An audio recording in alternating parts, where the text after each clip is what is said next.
कैसे हैं आप सभी लोग। उम्मीद है कि आप सभी लोग अच्छे होंगे फ्रेंड्स।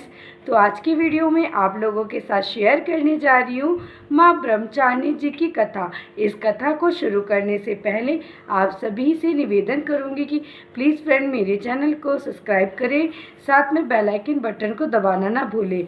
तो फ्रेंड, जैसा कि आप सभी जानते हैं कि आज है 10 अप्रैल और आज है नवरात्रि का दूसरा दिन। तो नवरात्रि के दूसरे दिन माँ दुर्गा जी के दूसरे रूप में जो है माँ ब्रह्मचारिणी जी को पूजा जाता है।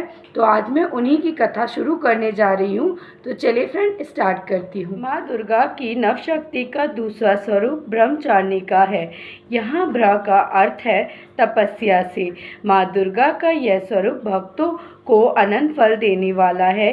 इनकी उपासना से तप, त्याग, सदाचार और समय की वृद्धि होती है। माँ ब्रह्मचारिणी के बाएं हाथ में कमंडल और दाएं हाथ में जप की माला होती है। पूर्व जन्म में इस देवी ने हिमालय के घर पुत्री के रूप में जन्म लिया था और नारद मुनि के उद्देश्य से ही भगवान शंकर को पति रूप में प्राप्त करने के लिए घोर तपस्या की थी। इस कठिन तपस्या के कारण इन्हें तपस्विनी या अर्थात ब्रह्मचारिणी नाम से भी अभिहित किया जाता है।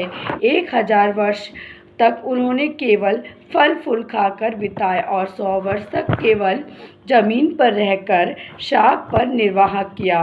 कुछ दिन तक कठिन उपासना रखे और खुले आकाश के नीचे वर्षा और धूप में घोर कष्ट सहे। 3000 वर्षों तक टूटे हुए बेलपत्र खाए और भगवान शंकर की आराधना करती रहीं। इसके बाद तो उन्होंने सूखे बेलपत्र को खाना ही छोड़ दिया। हजारों वर्ष तक निर्जल और निराहार रहकर तपस्या करती रही। पत्तों को खाना छोड़ देने के कारण ही इनका नाम अपर्णा पड़ा। तपस्या के कारण देवी का जो शरीर था वो एकदम क्षीण हो गया था।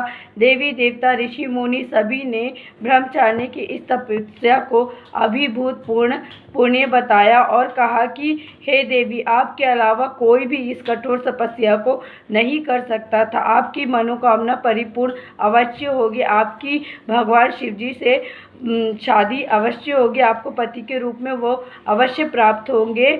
अब आप अपने घर को लौट जाइए। यह कहकर ही उन्होंने ये भी बोला कि आपके पिताजी शीघ्र ही आते ही होंगे। तो इस कथा के ज़रिए हमें ये पता चलता है कि जीवन के कठिन संघर्षों में भी मन कभी विचलित नहीं होना चाहिए। माँ ब्रह्मचारिणी देवी की कृपा से सर्वसिद्धि प्राप्त होती है। दुर्गा पूजा के दूसरे दिन ही माँ ब्रह्मचारिणी जी की पूजा की जाती है और माँ ब्रह्मचारिणी जी की विधि विधान पूर्व पूजा करने से मन की सभी कामनाएं जो होती है वो पूर्ण होती है। तो बस फ्रेंड, आज का जो मेरा वीडियो था वो यहीं तक था। तब तक के लिए बाय बाय फ्रेंड।